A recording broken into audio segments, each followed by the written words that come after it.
How's it going, folks? Thought I'd give you a bit of a look at what we're doing to the lime tree today. We need to give it a bit of a prune. But first of all, we have to harvest all the limes on there. You can see a few on this side, there's even more over on the other side. But what we're looking at doing is a pretty dramatic cutback actually. We're thinking about taking it back to there and everything above it coming off. The reason we're doing it now is because we're in the end of autumn. So citrus can be susceptible to sunburn on the bark. We figured if we do it now through autumn and winter, it'll have enough time to bounce back come spring, and we should have loads of new growth for the next flush.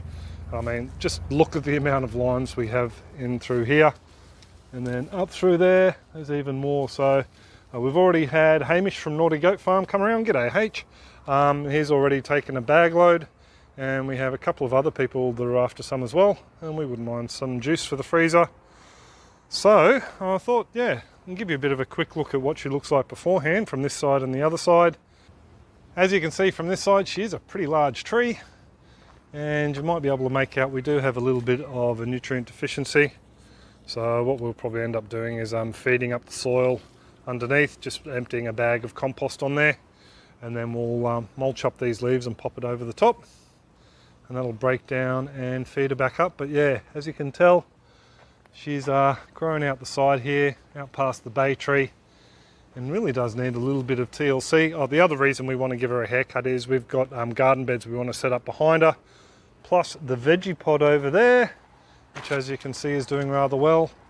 And as our sun is coming from behind me here, as I face the veggie pod through winter, it will be cutting out a lot of sunlight behind there as it falls lower in the sky.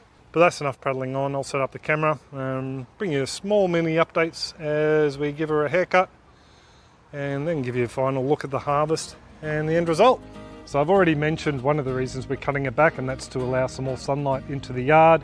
And not only that, cutting her right back, giving her a good hard prune, is also going to open up some valuable bed space underneath the tree itself, especially things as we're taking off some of the lower branches, which will also help to increase some airflow. Now the real estate underneath we can also plant out with some ornamentals or maybe some herbs, and they will help attract some beneficial insects like the yellow-shouldered lady beetles that we get here.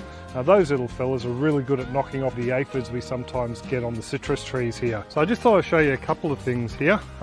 Firstly, that there is a little gall that's created by a gall wasp. What happens is the wasp comes in, lays its eggs, and the larvae creates this little bit of a gall around itself as it matures, and then yeah, basically hatches out as a wasp and goes around and buzzes another branch somewhere else. So these things here have to come off.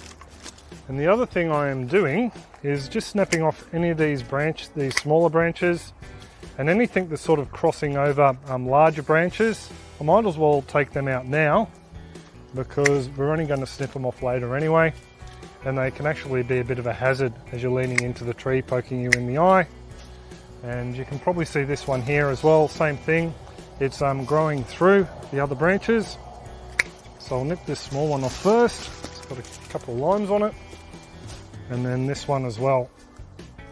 Now I'm not too sure whether we're actually going to be keeping this whole branch yet. We're just going to do all these smaller cuts first, and then we'll come back and make those decisions a little bit later.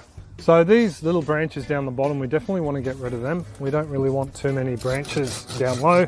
This one here is actually a dead branch. Oh no, it's a bit of life to him. So taking it off clean as cut as possible.